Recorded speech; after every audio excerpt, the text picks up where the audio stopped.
मध्य प्रदेश सरकार में नेता प्रतिपक्ष और गंधवनी विधायक उमंग सिंघार आज अपने विधानसभा के टांडा क्षेत्र के दौरे पर पहुंचे थे। यहां पर उन्होंने कार्यकर्ताओं से चर्चा की। इसके बाद ग्राम काली देवी पहुंचे, जहां बीते दिनों 132 केवी विद्युत लाइन की चपेट में आने से खेल रहे 3 बच्चे बुरी तरह झुलस गए थे।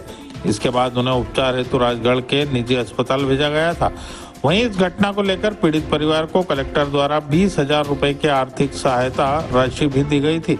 जहां उमंग सिंघार ने पीड़ित परिवार से चर्चा कर बच्चों के हाल जाने और बच्चों की स्थिति को देखते हुए तुरंत मध्य प्रदेश के ऊर्जा मंत्री प्रद्युम्न सिंह से चर्चा कर उक्त पीड़ित बच्चों के संपूर्ण उपचार व मदद की बात कही। साथ ही कलेक्टर प्रियंक मिश्रा से भी पीड़ित के घर से मोबाइल के माध्यम से चर्चा करते हुए उनके द्वारा दी गई 20,000 की सहायता राशि को नाकाफी बताया और उक्त परिवार की स्थिति को अवगत कराते हुए वीडियो कॉल के माध्यम से कलेक्टर को बच्चों की स्थिति बताई और तुरंत ही बच्चों के समुचित उपचार और मदद की बात कही। इसके बाद मीडिया से चर्चा करते हुए मध्य प्रदेश की भाजपा सरकार पर आदिवासियों के साथ अन्याय किया जाने सहित पीड़ित परिवार को इंसाफ दिलाने की बात कही। इस दौरान नेता प्रतिपक्ष उमंग सिंघार ने मुख्यमंत्री के धार्मिक स्थलों पर शराबबंदी के निर्णय पर सवाल उठाते हुए धार्मिक स्थलों वाले संपूर्ण जिले में शराबबंदी की बात कही और शिवराज सरकार द्वारा नर्मदा क्षेत्र में की गई शराबबंदी का उदाहरण देते हुए कहा कि उसके आसपास के क्षेत्र में आज भी शराब बिक रही है। सरकार शराब से रुपया कमाने में लगी है। साथ ही आरोप लगाते हुए कहा कि मध्य प्रदेश से गुजरात में अवैध रूप से भारी मात्रा में शराब जा रही है। संपूर्ण प्रदेश में शराबबंदी की बात करते हुए कहा कि शराबबंदी वाले गुजरात में अवैध रूप से बिक रही शराब पर प्रतिबंध लगेगा। इससे बापू का सपना पूरा होगा।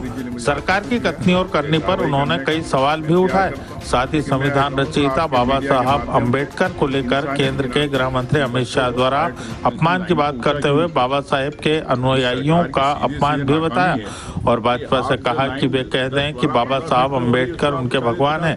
वहीं सिंगरौली में महिला बाल विकास विभाग पर हुए भ्रष्टाचार का मुद्दा उठाते हुए उमंग सिंघार ने कहा कि एक चम्मच 700 रुपए में खरीदी गई, जो 20 से 30 रुपए में आती है। वहाँ अधिकारी को क्यों सस्पेंड नहीं किया गया? वे चम्मच बीजेपी के चम्मचों के थे।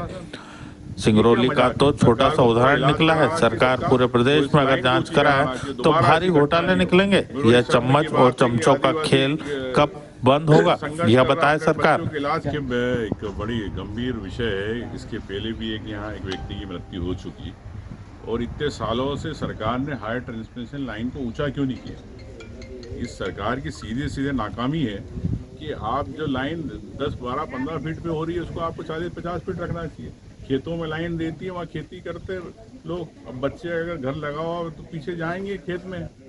जिस प्रकार से आप देख रहे हैं 8 साल के 5 साल के बच्चों के साथ हुई स्थिति, उनको लावारिस छोड़ दिया। 20,000 रुपये दे रही शासन प्रशासन।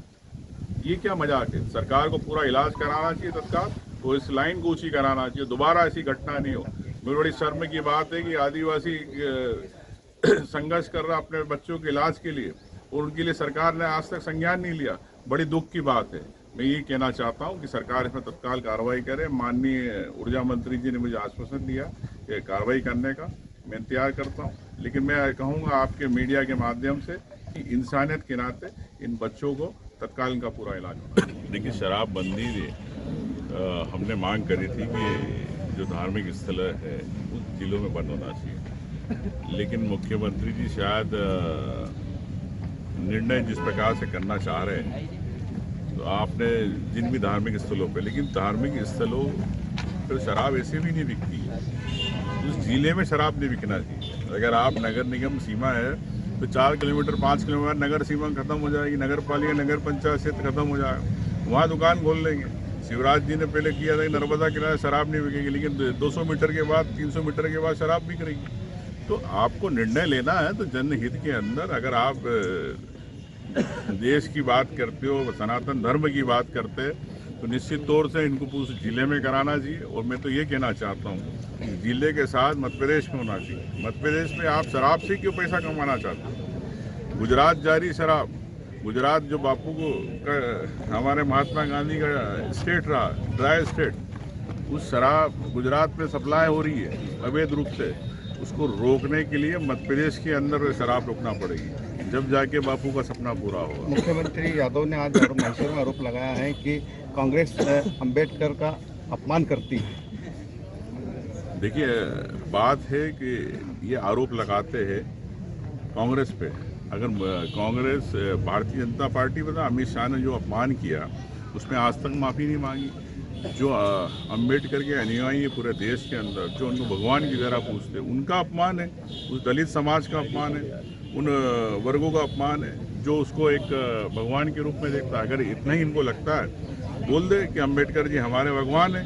क्यों नहीं भारतीय जनता पार्टी बोलना चाहती है? एक प्रश्न आपने भ्रष्टाचार को लेकर उठाया, एक चम्मच 800 रुपये खरीदा, एक जग 1300 रुपये खरीदा, इसको लेकर आपने प्रश्न उठाए हैं। देखिए, ये सिंगरौली की घटना है और आप भी जानते हैं कि एक चम्मच अगर आप बाजार में लेने जाएंगे, कटोरी चम्मच, तो 10, 20, 25 रुपये, 50 रुपये की आएगी, 60 रुपये की आएगी। लेकिन एक चम्मच अगर 700 रुपये में अगर खरीद रहा महिला बाल विकास, तो सरकार ने अभी तक वहाँ पर महिला बाल विकास अधिकारी को सस्पेंड क्यों नहीं किया? क्या ऊपर तक कमीशन जा रहा है? किसको जा रहा है बताए सरकार। और अगर इस प्रकार से एक छोटी सी उदाहरण मिला है सिंगरौली का, अगर पूरे प्रदेश में जांच कराई जाएगी तो कई घोटाले निकलेंगे। चम्मच ये है, किनके चम्मच थे? बीजेपी के चमचों के चम्मच थे जिनने सप्लाई किए। ये मालूम करे भारतीय जनता पार्टी सरकार बताए। और ये चम्मच और चमचों का खेल कब बंद होगा घोटालों का, ये बताए प्रदेश सरकार।